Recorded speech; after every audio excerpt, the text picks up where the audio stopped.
Saya akan cerita sedikit tentang tradisi hujjah. Dulu lama itu kelihatannya sederhana, tapi kalau berargumentasi itu hebat. Tadi Gus Yofur menyebut kitab Mbah Hasyim itu mengharamkan kentong. Beliau masyhur itu punya kitab namanya Al-Jasus an Tahrimin Nakus. Intinya kentong itu haram. Secara dalil ini meyakinkan sekali karena ketika Rasulullah rembukan sama sahabat, kita dengan apa memaklumatkan orang kalau waktu sholat masuk. Ada sahabat yang usul pakai kentong, dzakalin nasoro itu Nasrani. Ya pakai buk itu semacam trompet besar, dzakalil Yahud. Kemudian ada yang usul kalau gitu api ya Rasulullah dzakalil Majus. Sehingga dari hadis itu Mbah Hasyim berpikir kentong itu haram. Tapi Mbah Fakih Mas Kumambang itu mengkritik Mbah Hasyim dengan ngarang kitab Hazru'us Antahrimin Nakus. Jadi beliau ngomentari kitab itu sambil geleng-geleng kepala. Kitab kok keliru nganti ngono itu. Jadi cara pikirannya siapa Fakih. Kentong di Indonesia itu kanggo wedhus dicolong gitu. Pos kampling gitu. Kalau ada banjiran ya kentong, ada maling ya kentong. Jadi enggak ada persamaan sama sekali dengan kentong yang milik orang apa? Nasrani. Sehingga di pondok saya itu ada kentong tapi jelek sekali. Karena itu satu-satunya cara supaya beda dengan kentong yang di gereja. Kalau elek kan mirip kentong di pos kampling. Itu ya agak-agak ilmiah sedikit. Dulu ceritanya Gus Yofur itu saya teruskan. Itu singkat cerita, itu kalau yang di kejadian di Termas itu Mbah Dimyati sudah nyuruh semua kentong disembunyikan karena mau ada Mbah Hasyim. Cerita itu mukarrar di Kiai Fakih sama di Kiai Dimyati Termas. Setelah kentong dikumpulkan semua, Mbah Hasyim datang, senang, ngiranya Syekh Dimyati ini sependapat dengan beliau, yaitu sama-sama enggak ada kentong. Tapi setelah itu ada santri yang matur, Mbah Dim pun beres kentong pun kula delikno sedanten. Itu di depan Mbah Hasyim. Jadi GR-nya Mbah Hasyim bahwa Mbah Dim itu sependapat akhirnya hilang. Ternyata ini akal-akalan toh gitu. Karena santrinya matur, Mbah Dim pun beres sedanten kentong beduk sudah disingkirkan. Itu di depan Mbah Hasyim. Saking lugunya santri, nah saking ikhlasnya agak ngerti mahalus syahid ini adalah Mbah Hasyim. Saya mau meneruskan cerita Gus Yofur. Dulu, ini cerita dulu. Dulu Mbah Mun ngaji di Lirboyo, tapi Kiai Makhrus ngaji sama Kiai Khalil Harun. Kiai Khalil Harun itu adik juga sekaligus muridnya Mbah Umar Harun. Mbah Umar Harun itu generasi kedua setelah Mbah Ghazali. Beliau menantunya Mbah Ghazali, tapi ya sudah ponaan. Sehingga tradisi ini penting karena saya berkali-kali bilang di mana-mana. Status orang tua dan mbah itu adalah terserah anak cucunya. Bukan terserah mbahnya, tapi terserah anak cucunya. Saya tidak akan bosan mengingatkan ini. Saya pernah di makamnya Nabi Yakub, itu ya dikemuli bendera Israel. Di makamnya Nabi Dawud. Nabi Ibrahim juga dekat sinagog. Sehingga Quran membela Nabi Ibrahim disebut maka anak Ibrahimu Yahudiyya wala Nasraniyya. Karena ketika beliau berposisi di Israel, kemudian penguasanya adalah Yahudi, bisa saja makam ini ditulisi dan distatuskan ala Yahudi. Ya seperti Nabi Yakub. Nabi Yakub itu nabi yang kita yakin tentu berkeyakinan beliau orang baik, orang muslim, orang mukmin, tapi karena di desain mereka ya dikemuli bendera Israel. Dan disebut Abul Yahud. Karena kita tahu nama lain dari anaknya Nabi Yakub adalah Yahuda bin Yakub bin Ishak bin Ibrahim. Sehingga perasaannya orang Yahudi menjadi Yahudi itu yang ngikuti mbah-mbahnya. Nah khawatir saya ketika buyut-buyut kita kaya. Buyut saya itu orang kaya dulu, namanya Mbah Durrahman. Itu kaya sekali, tanahnya banyak. Dulu cerita Mbah Hasyim ya kaya sekali. Mbah Maksum juga kaya. Mbah Abdul Aziz juga kaya. Karena dulu itu inginnya kiai itu yo ketok sugih lah, gak ngel-ngelo santri. Tapi nanti kalau cucu-cucunya sudah ndak alim, itu ndak dianggap punya tanah itu karena untuk fasilitas santri. Aku tak kedonyan, mbah-mbahku ya kedonyan. Buktinya tanah yombo. Karena dia akan menafsiri sesuai cara berpikir. Makanya sanad keilmuan yang diceritakan Gus Yofur itu harus diulang-ulang. Kalau nggak diulang-ulang, maka kita akan berpikir sendiri untuk menafsirkan masyayikhonal kiram atau ajdadanal kiram. Nah, ini yang bahaya, yang sering Quran mengingatkan. Jadi ada status yang disematkan oleh anak cucu kayak orang Yahuda tadi. Yahuda bin Yakub bin Ishak bin Ibrahim itu menstatuskan mbah-mbahnya yang bernama Ibrahim itu Yahudi. Sampai Quran sendiri yang bela maka anak Ibrahimu Yahudi wala Nasrani. Karena secara geografis sekarang Ibrahim di Israel dan otoritas itu juga milik mereka sehingga mereka bisa masang-masang atribut yang menunjukkan kalau itu Yahudi. Beberapa al-alim al-alamah yang minnah itu sudah wafat dan kadang-kadang zuriyahnya itu tidak kita. Kalau sekarang orang bahasakan kubu sebelah. Akhirnya ya nggak boleh dikholi, nggak boleh diziarah. Terus seakan-akan yaktaduna bi ra'yi, seakan-akan mereka berpendapat dengan pendapat syekh ini padahal enggak. Nah, sehingga tradisi ketersambungan sanad tadi baik secara genetik atau secara asbab itu harus terjaga. Saya beberapa kali banyaklah sering diceritain Mbah Mun. Dulu Mbah Munawir ini cerita ya, Mbah Munawir itu saking senenge kitab, ben santri ini iso ngaji kitab. Itu kalau ada alumni Lirboyo alim disuruh baca muin di sini tuh Mbah Munawir ikut. Saking ingin tasjeknya, ingin ngajari santri bahwa ngapal Quran udah hafal tok, tapi yo paham. Dan penggalinya Mbah Munawir itu sampai klimaknya dulu Mbah Zaini itu nate nikah sama Nyai Komariah kalau nggak salah, binti Karim, binti Manap. Punya putra Gus Habib, Gus Toha yang diantara putrinya dinikahi Gus Rozin. Terus akhirnya kesampaian juga ketika Mbah Munawir punya mantu alim alamah namanya Mbah Ali Maksum, angsal Nyai Hasyimah. Sampai pondok Kramjak makruf bil ilmi, terutama ilmu sorof dulu karena Mbah Maksum itu komplain, fa'ala ya fulu kok terus fa'lan ya fa'ala ya fulu ya uful gitu kan, masuk fi'il kok jejer isim gitu. Jadi dulu kata Mbah Mun itu ada persaingan ilmu sorof, sorofnya Mbah Maksum Ali Kuaron sama Mbah Ali Maksum Jogja. Jadi walian tok, yang satu Maksum Ali Kuaron, yang satu Ali Maksum. Ya itu dulu saingan ngarang sorof. Nah ini yang menang siapa? Ya terserah duriannya. Kalau duriannya keren ya menang karena terserah yang kampanye. Saya bayangkan adekan Mbah Zubair tidak punya anak sealim Mbah Mun. Mungkin kalau Mbah Zubair juga tidak sewow kalau punya putra Mbah Mun. Karena saya berkali-kali bilang kalau dalam syair Arab itu kama takarroma, kadang dilafatkan kama tasyarrofa bi Muhammadin adnanu. Orang berpikir Adnan itu siapa? Itu karena ada Nabi Muhammad SAW. Orang mencari-cari Mbah Mun itu mencari Mbah Zubair karena ada Mbah Mun. Orang mencari Mbah Dahlan karena ada Mbah Zubair. Wong kok alime ngono iku bapake sapa? Wong kok alime ngono iku putune sapa? Tapi kalau kita ini sudah ndak alim, ini orang sudah nggak tertarik nyari-nyari leluhurnya karena dianggap selesai. Jadi yang dengan tanda kutip yang menghabisi mbah-mbahnya itu ya mesti cucunya. Ini mau ngamuk, mau peringatan, tapi ini juga peringatan pada diri saya sendiri. Jadi sehingga zuriyah ini penting. Kenapa para nabi mesti donga zuriyatan thayyibah? Kenapa selalu berpikir tentang zuriyah? Wa ja'alaha kalimatam baqiyatan fi aqibi. Karena zuriyah ini yang nanti bisa menstatuskan leluhurnya. Seperti tadi cerita Mas Maftuh ini, tak puji betul, saya hari ini tidak ingin gojlok. Supaya kewalian saya tidak tergerus oleh kedoliman. Saya pernah diceritain Gus Zofur, juga sering baca buku tentang Mbah Maksum. Dulu Mbah Maksum kalau wasiat kembali ya gitu. Kamu harus NU dan harus mempertahankan NU. Tapi tidak dengan cara membenci Muhammadiyah. Dulu Mbah Mun juga sering cerita. Dulu Mbah Hasyim itu ngaji Syekh Mahfud. Nah, Mbah Ahmad Dahlan dulu namanya Darwis sering ngaji sama Syekh Khotib Minangkabau. Zaman itu Syekh Khotib sudah modern, sudah ikut gerakan Abdu, gerakan Al-Manar.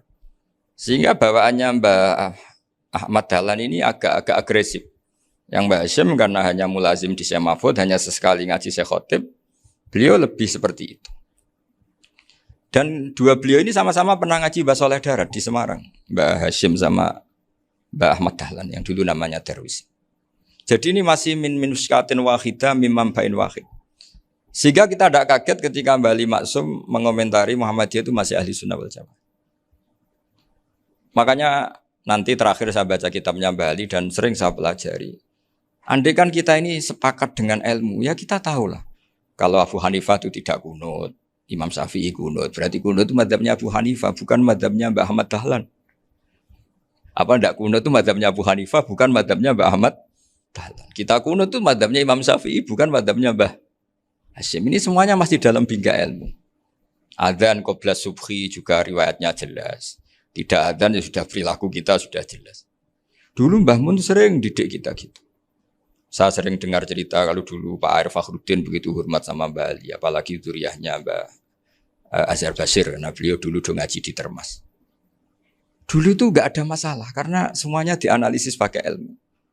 Tapi sekarang pakai identitas, yang kunut tuh NU, yang nggak kunut Muhammadiyah. Berarti Abu Hanifah itu Muhammadiyah, Imam Syafi'i itu NU. Berarti Imam Syafi'i itu ya anak buahnya Ki Miftahul Ahyar kira-kira gitu karena anak buahnya Pak Said Akil.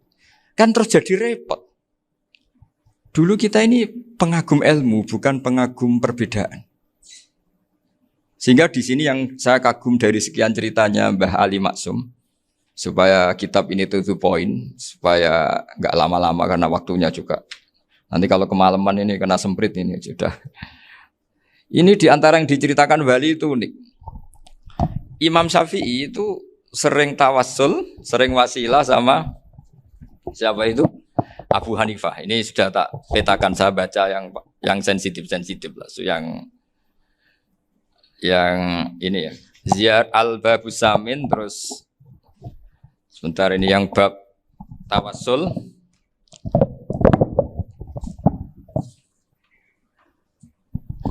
Ini di sini halaman 90, mungkin santri-santri kerap ya bisa ngecek lagi di kitab Hujjatul Ahli Sunnah. Ketika cerita tawassul, di antara yang diceritakan Bali Maksum adalah perilaku ya, bukan sekedar statement tapi apa? Perilaku. Perilakunya Imam Syafi'i atau ahwalnya kalau bahasa halusnya, yang selalu ke makamnya Abu Hanifah untuk tawassul. Padahal Imam Syafi'i itu orang yang secara ilmu sering kritik Abu Hanifah. Jadi ini saya baca ini di halaman 100, jadi tawassul mulai halaman 9 berapa ini sampai halaman ini yang qala sami'tu Syafi'iyya yaqul inni la atabarraku bi Abi Hanifah wa aji'u ila qabri fi kulli yaumin za'iran fa idza uridat li hajatun shallaitu rak'atain halaman 100 waji'tu wa sa'altu wa ta'ala al hajat indahu fama taqudu anni hatta tuqda. Kanal Imam Syafi'i ayyama huwa bi Baghdad yatawassalu bil Imam Abi Hanifah yaji'u ila dorihi fayusallimu alaihi wa yatawassalu ila Allah bihi fi qada'i hajati. Terus wa yatawassalu Imam Ahmad bi Imamina Syafi'i. Jadi di antara yang diceritakan Mbah Ali Maksum itu betapa Imam Syafi'i yang terkenal sering mengkritik Abu Hanifah dalam tatanan fikih karena beliau tidak percaya ada istihsan. Abu Hanifah berpendapat adanya istihsan, dan kita tahu lah ikhtilafu Syafi'i wa Abu Hanifah itu besar sekali. Tapi beliau itu tahu Abu Hanifah itu orang yang sangat soleh. Abu Hanifah itu kalau ketemu sama orang yang utang beliau itu yang lari bukan yang utang Abu Hanifah, karena takut orangnya itu izin. Jadi kalau ketemu yang utang di jalan itu yang sembunyi itu Abu Hanifah. Kenapa engkau sembunyi? Ada yang utang saya lewat, nanti orangnya malu. Jadi setingkat Robi'ah Adawiyah itu beliau di rumah ada maling itu sembunyi. Ditanya kenapa engkau sembunyi? Malu, gak ada yang dimaling. Malu sama malingnya karena serumah itu gak ada barang yang layak dicolong itu. Itu Robi'ah dia sembunyi. Itu yang bisa niru itu Abu Hanifah. Jadi wali-wali besar ini ternyata saling menghormati dan saling tawassul. Nah saya berharap tawassul ini bukan sekedar perilaku sosial, tapi memang ada sanadnya. Sehingga terus diceritakan Bali di sini dulu istaqa Umar bil Abbas. Kata siapa tawassul harus dengan Rasulullah SAW? Dulu istaqa Umar bil Abbas. Sayyidina Umar itu tawassul istisqa dengan Sayyid Abbas. Padahal kita tahu Sayyid Abbas ini tidak nabi. Terus beliau cerita sampai Imam Syafi'i tawassul sama Abi Hanifah. Sehingga nggak ada perdebatan itu kan Umar. Kalau Umar kan ada jaminan boleh diikuti karena beliau sahabat.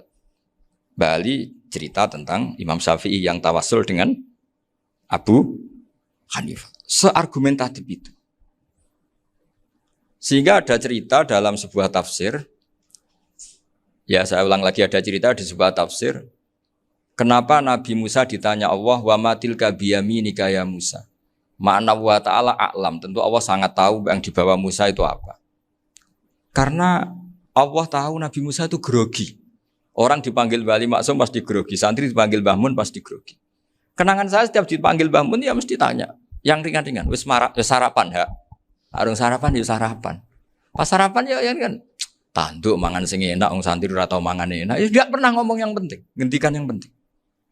Nah, karena Nabi Musa ini grogi, ini sebagian tafsir. Itu ditanya yang ringan, sahaku iku nggawa apa? Karena pertanyaannya ringan, Nabi Musa juga ringan. Ya Nabi Musa itu sampai lali, iku pangeran sing ya'lamu sirra wa akhfa. Diterangno. Niki tongkat Gusti. Gunane kathah Gusti tongkat iki. Qala ya aso ya atawakkau 'alaiha wa ahusyu biha 'ala ghanami wal ya fiha ma'arifu ukhra. Oh, tongkat Gusti niki penting mesti. Nggih nak. Nggih macam-macam lah Gusti. Atawakkau 'alaiha wa ahusyu biha 'ala ghanami kangge menghalokan wal. Masih terangno terakhir dan yang lain-lain Gusti. Wal ya fiha ma'arifu ukhra. Sehingga akhirnya rileks. Karena Nabi Musa terus ngerti. Ternyata ketemu pangeran itu gak seserem yang saya bayangkan gitu. Pertanyaannya ringan. Itu ada ilmunya. Tapi cerita ini yang versi tafsir ini tidak yang seperti di Manaqibul Ghazali. Di beberapa kitab tentang Manaqibul Ghazali diceritakan di alam roh Nabi Muhammad SAW itu yubahi bi ummati, saking yubahinya sampai ngendikan ulama ummati ke anbiya'i Bani Israel.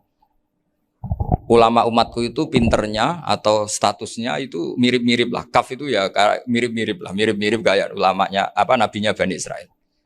Akhirnya Nabi Musa itu tersinggung sekali. Bagaimana mungkin ulama disamakan dengan apa?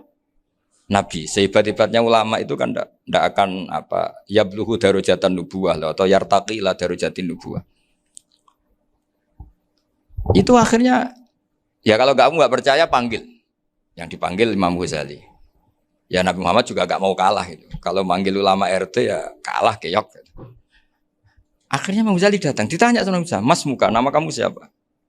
Ana Muhammad bin Muhammad Al-Ghazali At-Tusi Asy-Syafi'i. Itu disebut panjang. Terus Nabi Musa guyu-guyu. Kamu ulama kok ngomong yang nggak penting. Ditanya namanya kok penjelasannya sepanjang itu. Dianggap itu satu kesalahan. Masa tanyanya nama kok ditanya. Jawabnya Muhammad bin Muhammad Al-Ghazali At-Tusi Asy-Syafi'i. Kepanjangan itu. Ketika Nabi Musa agak mencibir, agak gimana itu. Terus Imam Ghazali, kalau ini masalah, lebih masalah jenengan. Apa itu? Yang tanya jenengan tuh Allah ya'lamu sirra wa akhfa. Dan Allah hanya tanya wa ma tilka biyaminika ya Musa. Harusnya jenengan jawab asoya titik, bukan kepanjangan. Atawakkau 'alaiha wa syubha itu kepanjangan. Allah tanya yang di bawah kamu itu apa? Yang di tangan kamu. Harusnya jawabnya hanya asoya. Tapi kenapa penjelasannya sepanjang itu? Sampai terakhir waliya fiha ma'aribu ukhra. Terus pinter tenan kayak gitu. Terus ada Nabi Musa terus bilang, ya pinter tenan aja gitu. Padahal kita tidak pernah GR seperti itu kan kebetulan Imam Ghazali. Gitu. Kalau yang lain mungkin ya keok lah kira-kira gitu. Tapi ini cerita dalam khazanah keilmuan. Benar yang dikatakan Gus Zofur. Saya termasuk orang yang pernah mondok Lirboyo Pasanan. Jadi setelah saya disuruh nemani Gus Kamil, tahun berikutnya Gus jenengan disuruh. Pokoknya anakku bosak ulan lah kudu tahu mondok Lirboyo. Biar aku tahu ngaji Wakarim. Terus yang disuruh Mbak Turi Gus Kamil itu saya. Jadi saya pernah 1 bulan tuh di Lirboyo. Karena saya ini santri beling ya, kontraknya pokoknya penting ziarah Bakarim. Biasanya nggak pernah ngaji ya. Pokoknya gerbar ngisa. Ziarah ya sudah. Ngaji pas subuh ingat saya sama Gus Imam. Itu dari 17 hari ingat saya ngaji 2 kali. Tapi kalau ziarah ke Bakarim sudah lupa jumlahnya karena memang kontraknya disuruh ziarah. Sampai seperti itu. Dan saking senengnya bangun sama Mbak Karim sama masih ingat. Ngamplopi salam template itu masih ingat untuk Gus Anwar, untuk Gus Imam, untuk Gus Kafabi, termasuk untuk Gus Maksum. Itu malam-malam saya dijak ngamplopin. Zaman itu saya masih ingat selawewu. Zaman itu kos 1 bulan itu 13.000. Jadi kira-kira kalau 25.000 itu untuk kos 2 bulan. Jadi saya krusnya itu pakai kos. Saya masih ingat Mondok Sarang itu kos 1 bulan 13.000. Berarti kira-kira 500.000 itu di amplopin sendiri sama Bang. Ini untuk Gus War, ini untuk Gus Imam, ini untuk Gus. Padahal Gus Imam ini mondoknya sudah dibangun. Itu bangun hormatnya sampai untuk jatah salam template. Nah yang ribet kebalikannya, kita pulang Gus Imam karena melihat Gus Kamil ini putrane Mbah Mun, Gus Kamil disangoni. Saya juga disangoni karena Gus Imam dulu ngaji juga sama Pak D saya. Sama keluarga saya. Itu kata Gus Kamil setelah keluar. Mau kamu nih gua abal, boten berarti gua aku. Karena ini penting. Ini kalau sampai dianggap tukar guling, ribet deh. Jadi ditakwil sendiri lah. Mau kamu nih gua abal ya, boten wis. Yes berarti halal. Tapi sama Mbah Mun ya ditanya. Ditanyanya bukan apa karena untuk meneruskan tradisi bahwa kalau kiai ketemu itu ya saling memberi hadiah, saling itu sudah faqaddimu baina adana jawakum apa? Sedekah. Sehingga ketika Krapyak ini punya Bali Maksum alim allamah, kemudian melahirkan murid-murid yang juga ibar kayak Mbak Warsun bisa ngarang apa Kamus Al-Munawwir, Pak Bik juga punya karangan Kamus Al-Muasir. Saya itu punya semua. Karena ini adalah buah dari bahwa kita ini tidak kalah sama produk-produk yang di sana. Bahwa produk di kita ini sudah cukup untuk mengantarkan orang menjadi alim allamah. Dulu Mbak Zubair ke Mekah ya sudah alim allamah. Gus Zufur ke Al-Azhar sudah alim semua. Teman-teman kita ke Mekah itu sudah alim semua. Padahal produk mondoknya ya tadi. Mau digojlok kiai ini, terus mangkel be keamanan biasanya. Biasanya musuh besar pondok itu keamanan. Jadi ya bukan berarti gojlok ibunya Gus Maftuh enggak. Biasanya keamanan itu musuhnya apa? Banyak. Itu tradisi keilmuan itu harus dijaga dengan hujjah dan dengan tadwin, dengan pembukuan. Saya punya sekian cerita ya, misalnya dulu kita mungkin iskal itu janggal. Kenapa sih orang Islam tukaran sama orang Islam? Sehingga di antara doa Nabi yang enggak dikabulkan Allah, enggak boleh dikabulkan sama Allah enggak boleh, bukan berarti enggak mustajab. Redaksinya famana aniha, memang enggak boleh. Redaksinya bukan falam yastajib lahu tapi famana aniha. Di Al-Marrah As-Salisa ini Nabi dilarang, yaitu melarang umat Islam itu jangan sampai tukaran sama umat Islam sendiri. Itu kata Allah, ya tidak bisa kata Allah, kalau itu tidak saya kabulkan. Itu dulu guru-guru kita nyontohkan sederhana. Kira-kira kalau saya tukaran wek Gus Zofuru, Mbah Mun luwih ikhlas dibanding ditukari wong liya. Nak ana kakak ditabuk adik, wong tua luwih ikhlas dibanding ditabuk tangga. Barokahnya membaca kita lebih mentoleransi. Kalau ada Mbah Hashim dikritik Mbah Fakih Mas Kumambang, kita ikhlas itu. Tidak dikritik guru PAUD, itu kan. Atau dikritik orang-orang yang nggak bisa ngaji. Artinya ternyata keliru kita bilang kiai kok tukaran. Justru bagus kiai tukaran. Dibanding kiai dikritik guru PAUD atau dikritik orang-orang yang nggak bisa baca kitab. Akhirnya barokahnya baca kita menjadi tahu. Dulu Mbah Mun sering cerita, ini masih cerita silsilah ya. Jadi Bali Maksum tadi kita tahu di antara guru besarnya Bali Maksum tentu Mbah Mahfud Termas. Beliau adalah adik dari Kiai Mahfud Termas. Mbah Dimyati ini adik Kiai Mahfud Termas. Itu punya saudara namanya Abdur Razak, juga punya saudara namanya Dahlan. Itu yang membawa Thariqah Syadziliyah di Solo Raya. Yang sekarang alhamdulillah diteruskan Gus Wafi. Dulu di antara pesannya Mbah Mun ke saya, hak Wafi kandani kon ziarah ning Mbah Dimyati. Mergo Thariqah Syadziliyah dulu itu yang bawa keluarganya Mbah Dimyati. Jadi semuanya ini masih dzurriyyatan ba'duha min ba'd. Nah pesan saya karena tadi Mbah Munawwir yang termasuk orang pertama yang bawa Quran, bawa qiraah sab'ah. Kenapa saya bilang termasuk? Karena kalau bilang paling pertama ini nanti butuh data. Dan itu agak kerepotan lah. Tapi yang jelas mimman istahara lah. Mimman istahara yang membawa sab'ah ke sini itu adalah Mbah Munawwir. Terus beliau ngajarkan diantaranya ke Mbak Arwani, pakai kitab Satibi, pakai kitab Nazmus Satibi. Terus Nazmus Satibi itu diteruskan oleh Mbak Arwani, ditulis. Yang nulis dulu Mbak Dola Salam. Bapak saya itu murid Mbak Dola. Dulu Mbak Dola sebelum ke Mbak Arwani ngaji sama Ki Said di Sampang. Bapak saya sebelum ngaji di Mbak Dola sudah hafal Quran lewat buyut saya sendiri namanya Ki Zubaidi. Yang Ki Zubaidi akhirnya jadi menantunya Mbak Ahmad Su'eb. Jadi buyut saya kandung ini namanya Sofiyah, itu angsal keluarga Lasem yang adiknya. Sofiyah ini punya adik Badi'ah yang jadi ibunya Ki Sahal. Terus Ki Sahal punya Mbak Yu namanya Muzayanah, punya di garwa Ki Mansur punya anak Gus Qayyum. Jadi dulu ibu saya, ibunya Gus Sofur, ibunya Pak Maftuh itu semuanya di Lasem. Karena saya dari keluarga Gen ya Lasem, dari keluarga sanad guru ya Lasem. Tapi Lasem Bahdawi itu dulu ngajinya di Mbah Umar Harun di Sarang. Mbah Umar Harun ini menangi Sayyid Ahmad Zaini Dahlan. Sayyid Zaini Ahmad Zaini Dahlan ini punya cucu keempat yang hidup di Sedan. Terus makamnya di Lasem. Namanya Habib Haidar. Itu yang nulis biografinya Mbah Maksum.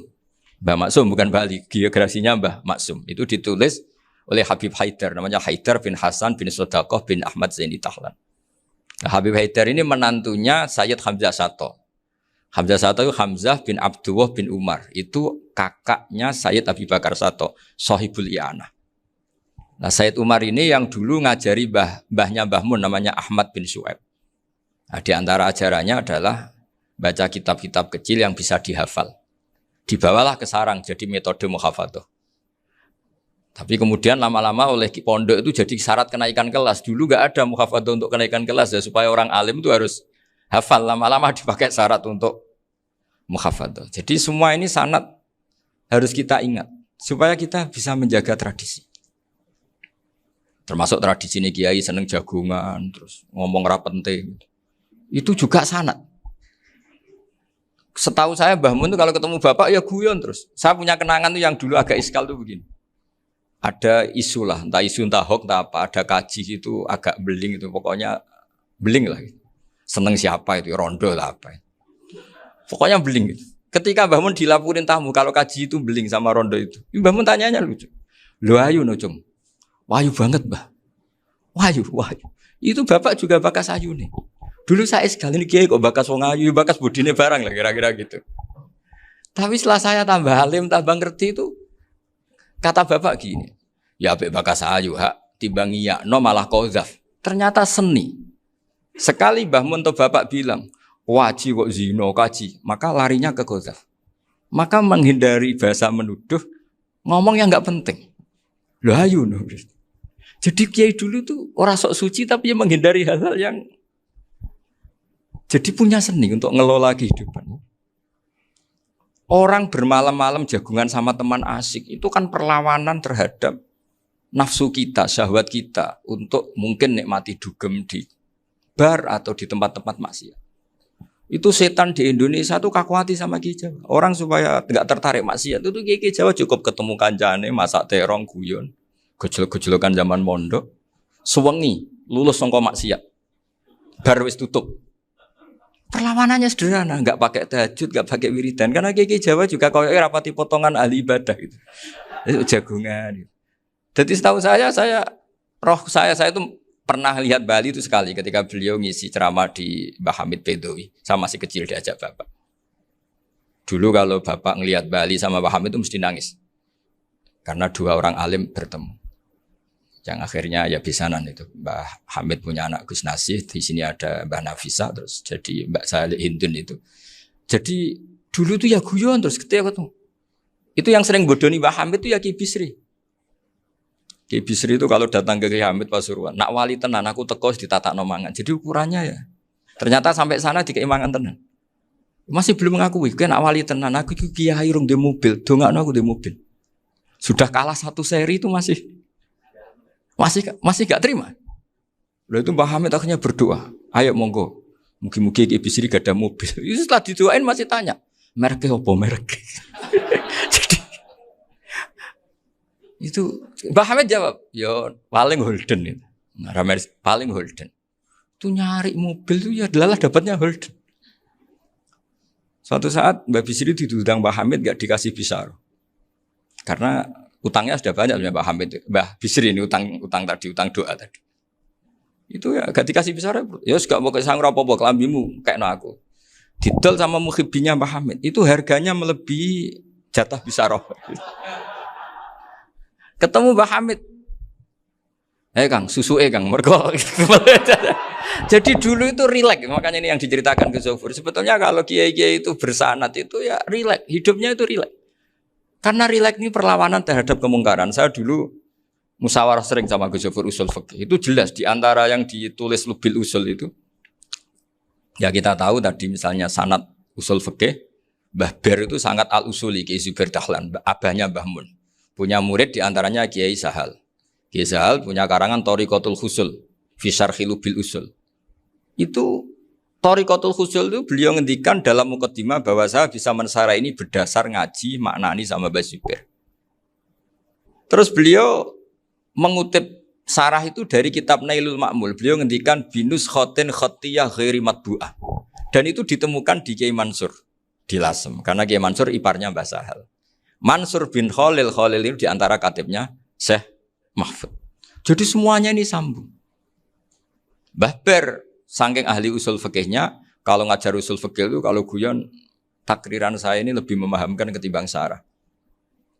Ya sudah, terus Mbah Zubair Ki Fakih, terus Syekh Mahfud. Di sini Syekh Mahfud termasuk orang yang dekat Mbah Munawir sampai putrane Mbah Mahfud namanya Gus Muhammad dibawa Mbah Munawir, kemudian mondok di Termas diantaranya, terus dinikah jadi menantunya kalau nggak salah Haji Taslim di Betengan, kemudian sekarang juriannya Mbah Mahfud di Betengan. Ini nggak boleh hilang secara sebab. Itu diantara di usul fikih diterangkan. Ketika diantara 5 hukum itu ada yang bernama mubah. Mubah itu boleh dilakukan, boleh ditinggalkan, dan kalau dilakukan ya tidak berpahala, tidak disiksa. Itu ada ulama yang protes. Protes nggak bisa seperti itu. Itsma min mubahin illa wa tahaqqaqu bihi tarku haramimma. Fa'il zamu minas sukun tarkul qatli wa minas sukut tarkul qadaf. Tidak bisa, mubah itu tidak ada. Kalau kiai jagongan semalaman, itu Allah ngitungnya itu hada taroka dugem, wahada taroka delok dangdut, wahada taroka kada wakada. Oh, itu luar biasa. Dan kita ngikuti yang seperti itu saja. Gak usah tahajud, gak usah witir telulas, kaya ora kuat timbang gremeng. Sewengi jagongan, setan ngenteni kita tergoda maksiat, ternyata maksiatnya sampai tutup, kiainya masih apa? Jagongan. Jadi jagongan saja ada ilmunya bahwa itu perlawanan terhadap tarkul ma'asi. Sehingga bagaimana Anda katakan mubah ini mubah, toh gunanya adalah tarkul haram. Meskipun efek mubah juga bisa tarkul wajib, wae bojo blonjo turu. Karena wae ngrumati ibuke turu. Itu halal wajib. Jadi mubah itu resikonya ya bisa tarkul wajib, bisa tarkul haram. Sehingga kalau sanad ini terjaga secara baik, secara kultur, saya sering juga sakuan sama Gus Yofur, itu mesti tak niati gitu. Jagungan wong alim kuwi ibadah dan menikmati ibadah adalah dabul auliya wa dabul ulama. Kata Imam Ghazali, pada akhirnya waqud buhadatin al-istilzat bil mubahat. Kata Imam Ghazali, pada akhirnya qutbu hadaddin, madaru hadaddin, pokok dari agama ini adalah melawan kemaksiatan dengan kita menikmati al-istidzat bimubah. Kita menikmati sesuatu yang dibolehkan Allah Subhanahu wa taala. Dan seperti ini itu bisa qasmu dhuhri syaitan, bisa menghancurkan punggungnya setan. Karena kalau melawan setan dengan ibadah ini kadang kita capek selain isra potongan. Tapi nak kangkang ning komplek H gitu jagungan mbek kancane, ngenang melarate, mbok ngenang ora sekolah, ramunggah, kenangan sing ramunggah diarani istiqomah. Gitu kan. Diarani tulus zaman, sing munggah dianggap kesusu. Saya ini punya pondok Quran, kalau ada yang hafal 3 tahun mesti digojol kancane. Gak apik kesusu itu. Kesusu itu mesti tidak barokah karena tergesa-gesa apa? Hatam. Sehingga yang enggak hatam-hatam itu kayak partai mayoritas. Ini yang partai tulis zaman katanya. Ahli sobri katanya. Akhirnya di pondok gara-gara itu mau guyon, tapi enggak ada stigmasinya, malah enggak naik. Di Pondok Sarang itu saya punya teman itu banyak yang sekelas dengan saya, sekelas sama Gus Kamil, akhirnya sekelas dengan Gus Sofur. Padahal saya ini kakak kelas. Saya temannya, Gus Kamil temannya Gus Sofur. Ini anak ini nggak pernah naik, itu nggak dicibir di pondok. Karena guyonan tadi, guyonan bahwa ini bagian dari bentuk apa? Istiqomah. Nanti yang goblok juga tenang. Karena kiainya cerita, kadang santri goblok ya barokah. Di sini pondok akeh santri ora tau sinau ning omah dadi kiai gede. Selalu kiainya tuh cerita seperti itu. Akhirnya sing goblok ya bangga dengan kegoblokannya. Iya, jadi kiai itu orang yang meskipun guyon ini barokahnya Masya Allah. Dan setahu saya kiai-kiai alim itu ya senengannya guyon karena tadi guyon itu luar biasa.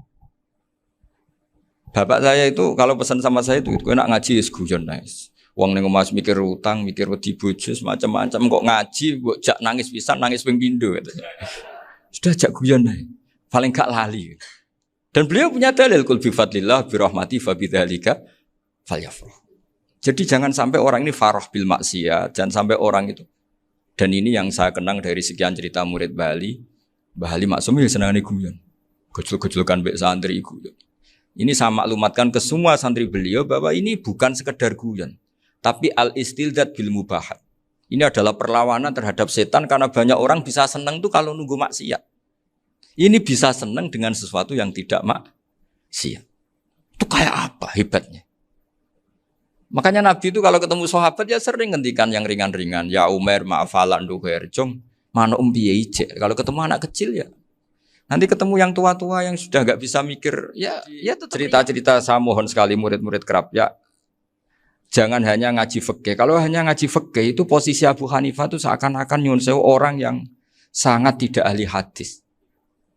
Karena beliau di situ kelihatan kalah sekali dengan Imam Syafi'i. Apalagi di perdebatannya Muhammad bin Hasan Asy-Syaibani dengan Imam Syafi'i itu kelihatan sekali betapa Abu Hanifah itu orang yang nyun sewu ditinggalkan dalam ilmu hadis. Sampai beliau hanya dapat gelar min ulama ahli ra'yi, termasuk ulama yang kuat logikanya. Juga harus baca kitab-kitab seperti ini. Ternyata di balik Imam Syafi'i mukhalif pada beliau di bab-bab fikih, perilakunya sangat hormat. Sampai beliau tuh kalau tawassul ke kuburannya Abu Hanifah. Dan beliau ngendikan an-nasu fil fiqhi iyalun ala Abu Hanifah. Semua orang yang ahli fikih itu masih anak buahnya Abu Hanifah. Saya berkali-kali cerita, mazhab Syafi'i itu alatut tadhir hanya dua, yaitu alma wa turab. Abu Hanifah nambahi wanar. Alasannya Abu Hanifah orang mukmin yang dosanya banyak itu dibakar di neraka dan alasannya Allah litadhirihim untuk mensucikan mereka. Sehingga pikirannya Abu Hanifah an-nar itu min alatit tadhir. Apa yang terjadi ketika bata itu batu bata yang dibakar di situ campur teletong campur apa-apa itu kalau sudah mazhab Abu Hanifah selesai sudah suci karena sudah ngelewatin pembakaran. Meskipun kita tidak akan kalau kehilangan air terus wudu dengan api bisa bunyak semua itu. Tapi apapun itu menjadi solusi. Sehingga saya punya kitab namanya Ikhtilafu Malik Ikhtilafu Malik wa Abu Hanifah atau Ikhtilafu Syafi'i ma Abu Hanifah. Itu kelihatan sekali kalau Abu Hanifah itu nyuruh posisinya kalah. Karena yang ngarang orang-orang Syafi'i. Tapi kalau melihat kitab-kitab kewalian, misalnya di kitab Mizan Kubro ini juga sering disebut kisah itu Bali Maksum tentang Imam Saroni. Berkali-kali beliau mengutip Mizan Kubro. Itu Abu Hanifah adalah orang yang sangat mukasyafah. Artinya ketika Nabi cerita air wudhu itu menjatuhkan dosa, tidak ada air wudhu yang jatuh ke kamu kecuali saat itu juga dosa kamu jatuh. Itu beliau datang ke Madharota Kufah. Kemudian beliau bilang sama si orang tua tadi, tub anizina. Orangnya terus bilang atubu minazina. Ada lagi pemuda datang dibilangin tub an ukuki walideka. Terus bilang tub tu an ukuki walidaya. Sampai yang terakhir ada tub an simai alatilahwi atau an samai alatilahwi. Terus tub tu an samai. Ketika orang itu ditanya, kenapa engkau begitu tahu dosanya apa? Saya tahu air wudhu ini menjatuhkan apa.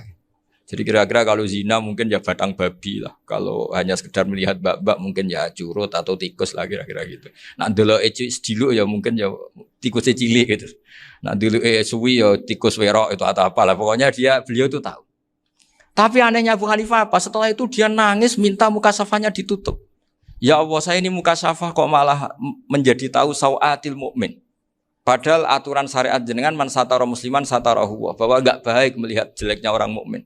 Minta ditutup.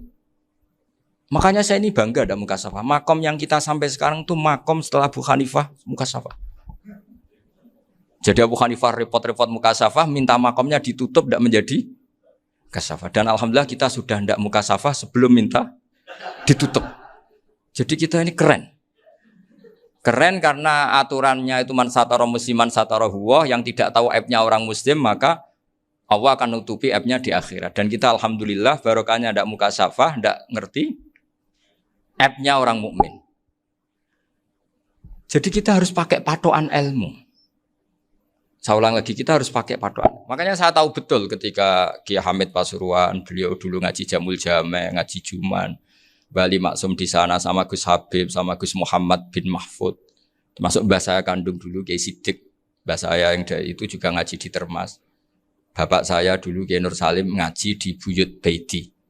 Dulu itu kawin juga sederhana, Kak, cerita Gus Zofur. Jadi bapak saya kandung itu Kiai Nur Salim itu ngaji di Mbah Baiti. Mbah Baiti itu adik kandungnya buyutnya saya dari ibu. Nah, Mbah Baiti itu teman akrabnya mbah saya namanya Kiai Nur Sam, Mbah Nur Sam. Singkat cerita terus Nur ke Jorabi arah-arah bekno itu. Setelah bapak saya ke Badullah mau ditawarin jadi mantu, kata bapak saya kula pun dipek mantu Mbah Baiti. Akhirnya dapat ibu saya itu. Karena ibu saya itu cucu Mbah Bedi, cucu lambung. Jadi mbahnya ibu saya itu Mbak Yunya Mbah Bedi. Namanya Mbak Sofia tadi yang dapat Mbak Idris itu. Yang Mbak Idris ini bin Umar. Ya Mbak Umar yang mbahnya Mbah Hamid. Hamid bin Abdul bin Umar. Kalau bahasa itu Fatimah binti Idris bin Umar. Dulu kecilnya Mbak Idris namanya Abdul Khalik. Kalau kecilnya Mbah Hamid namanya Abdul Mukti. Kalau kecilnya Mbah Maksum namanya Muhammadin kalau nggak salah. Dulu itu orang dulu itu namanya dua-dua karena diganti ketika musim apa? Haji. Jadi ini terjaga. Sehingga tidak ada ceritanya kiai-kiai yang jagongan kemudian santrinya itu yang agak-agak khawarit. Kiai kok sungi-sungi jagongan, gak tahajud, gak duha, itu tidak ada. Karena ini dianggap fi'lul mubahat untuk melawan mungkar. Jadi sehingga di kitab Ihya diterangkan, kamu jangan ngira orang-orang soleh ketika jagongan itu min ahlil bitolah wa takasul. Itu orang-orang yang pemalas itu enggak. Tapi mereka bisa mengasyiki Allah. Bahwa dalam jagungan ketemu teman ya asik, gejul-gejulkan sama Pak Maftuh ya asik. Dan keasikan ini bentuk perlawanan terhadap keasikan harus dengan maksiat. Itu kayak apa kalau kita ngaji sampai seperti itu. Termasuk tadi yang diceritakan Pak Maftuh kitab Hunyah. Semoga beliau cerita juga pernah belajar. Saya pernah belajar kitab Hunyah khatam. Itu diantara yang diceritakan Syabdul Qadir Al-Jilani tadi kata beliau Al-Jilani dipakai Jim Al-Jilani. Ini agak beda dengan kita. Mbah Zubair itu punya kitab namanya Al-Qalaid Al-Uluiyah. Beliau menfatwakan nama-nama ajam itu kamu bebas. Ajamiyun fasna bihi masyita. Sehingga kita kalau punya kiai harus mau qolal ustukhri. Sehingga tak mau qolal istukhri. Tirmidzi juga nasibnya sama. Qolat rawahut Tirmidziyu. Sehingga tak rawahut Turmudziyu. Yang satu rawahut Tarmidhiyu. Ya karena kita keluarganya Tarmidhi apa enggak gitu. Makanya kata Mbah Mun sama masih ingat. Kata cerita Gus Zofur tadi adabnya Gus Zofur itu cerita tentang keluarga ibunya. Padahal keluarga ibunya juga orang-orang soleh yang luar biasa. Itu kata Mbah Mun, kowe roh jenenge Imam Bukhari tahu ya. Jenenge sapa? Saya nyebut Muhammad bin Ismail bin Ibrahim bin Mughirah bin Bardasbah. Lah iya Bardasbah mbok waca Bardisbah yo. Lah cara kene mbok Parmin mbok Parlan. Jadi Bardisbah mbok Bardasbah iku cara kene yo Parmin mbok. Iku rak Mbah Fadl Senori dadi kabeh diwaca Arab. Jenenge Mbah Umar Harun. Dhisik yo wong sarang Mbah Harun mbok kira nang yo ora roh wong dhisik yo wong kuno ya. Jadi kalau versi Mbah Fadl termasuk yang pertama bikin nasab Mbah Maksum itu tulisannya Mbah Fadl yang dikutip Habib Haidar tadi. Ya saya seperti Gus Zofur juga mencari-cari hubungan ulama-ulama di Jawa. Itu Mbah Mun itu kalau bicara mbahku ono sing jenenge Kiai Serut. Kalau ditulisannya Mbah Fadl itu Syaraf. Jadi Mbah Fadl itu fanatik orang-orang alim itu ditulis Arab, kalau Mbah Mun itu Jawa. Dulu itu ada wali seto di daerah saya. Dulu orang ya janggal, ternyata ada sato itu kesamaan di Arabnya itu. Sehingga kiai-kiai itu ada fanatik Tirmidzi, Turmudi, Tarmidi, Jilani, Jailani karena ajamiyun fasna bihi masyita. Jadi kalau nama-nama ajam semonggo lah baca sekenanya sementing. Cuma mungkin tahqiqnya benar Pak Maftuh tadi memang di Mu'jamul Buldan itu Al-Jilani bikasri jim ya sudah kita baca Al-Jilani. Sebab itu kayak Pondok Pelosok Lirboyo itu menurut saya bagus. Orang itu maknani betul sama gurunya. Kalau sarang enggak. Kalau Pondok Lirboyo, pondok yang tadi ternyata keluarga Mbah Munawir sini pernah bisanan yaitu Mbah Zaini pernah nikah sama Nyai Komariah ya kalau nggak salah, punya putra Gus Habib ya, Pak Toha dan sebagainya. Itu betapa hubungan pondok Quran sama pondok kitab dulu itu nggak pernah terputus. Bapak saya setelah hafal Quran itu dulu ngaji Mbah Zubair. Jadi bapak saya sering ngutip mu'en apa, padahal bapak saya itu terkenal tuh, beliau cita-citanya itu saya ingin hafal Quran kayak hafal Fatihah. Beliau itu sampai sepulahnya sekali. Karena beliau inginnya hafal Quran kayak hafal Fatihah. Termasuk murid terbaiknya Mbah Dolah bapak saya. Itu ya ngaji kitab. Sehingga kata Mbah Mun, jadi Mbah Munawir de mantu Bali Maksum, itu ya sudah dipenggali. Sudah dipenggali dituruti pangeran. Lahirlah seorang Bali Maksum yang membawa. Jadi dulu itu ya Gus Muhammad yang ngaji di Termas, nanti Mbak Arwani sebelum ngaji di sini ngaji di Tebu Ireng. Sehingga Mbak Arwani bisa ngarang kitab. Beliau ngarang kitab tentang Sab'ah. Faidul Barokat namanya. Ya nulisnya ya fasih ya.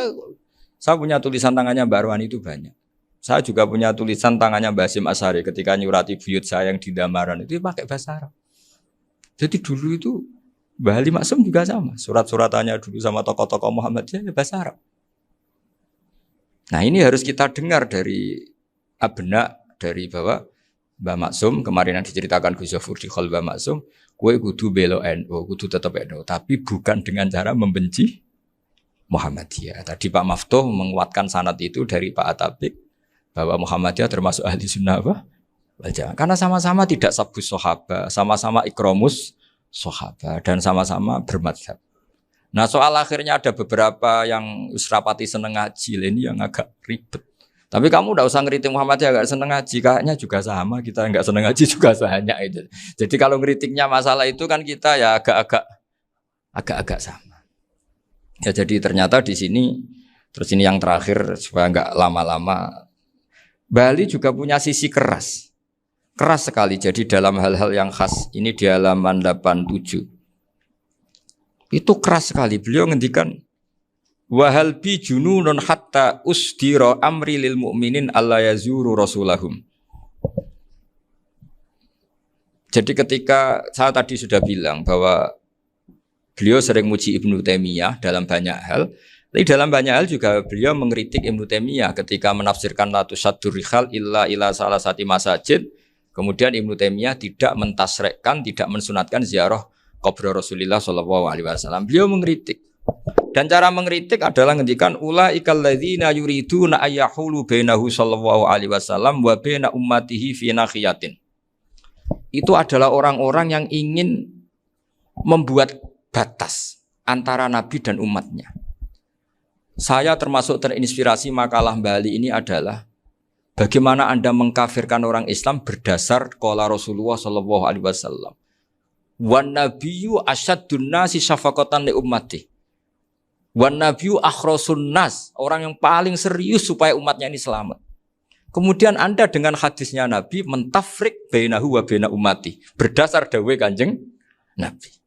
Itu cek mentalani. Makanya saya itu enggak pernah keras di bab ini. Misalnya nyuruh saya ada santri sarang yang nakal. Itu saya tidak berani komentar karena saya tahu Mbah Mun itu sangat mencintai santrinya meskipun yang nakal. Saya melihat sendiri bukan jari ada santri yang cara pelaturan pondok itu diboyong karena nakal. Itu Mbah Mun ngendikan begini. Ya jeng yo ke diboyong itu cara aturan pondok. Nah aturannya pangeran ngger kowe tobat dadi wong apik ya dadi wong saleh. Ya kudu tetep sering rene iki tetep santriku dunya akhirat. Soal pondok ya ben ana aturan, ben menjen kowe nakal nemen ya diboyong, tapi kita tetep wong apik. Jadi karena kita tidak mungkin mentafrik bainahu wa baina talamidhi. Kita tidak mungkin mentafrik baina nabi wa baina ummati karena nabi adalah apa? Asyaddun nasi syafaqatan li ummati. Sampai saking sayangnya nabi itu ngendikan syafaati li ahlil kabair min ummati. Lho koyo apa baiknya nabi? Ora melok nakal, ora melok maksiat, tapi melok nanggung swargane. Iku waktu gali sampean wis kowe utang gak apa-apa, bangkrut gak apa-apa, sing nyaur bapak. Gua sampean ngono top tenan. Anake yo ngawur tenan maksudnya itu, tapi top tenan. Lah nabi ku umate sing dosa iku umate, nabi sing nyuwun sewu, cara Jawane sing kangelan nyafaati. Karena nabi gak boleh dipisahkan dengan umatnya.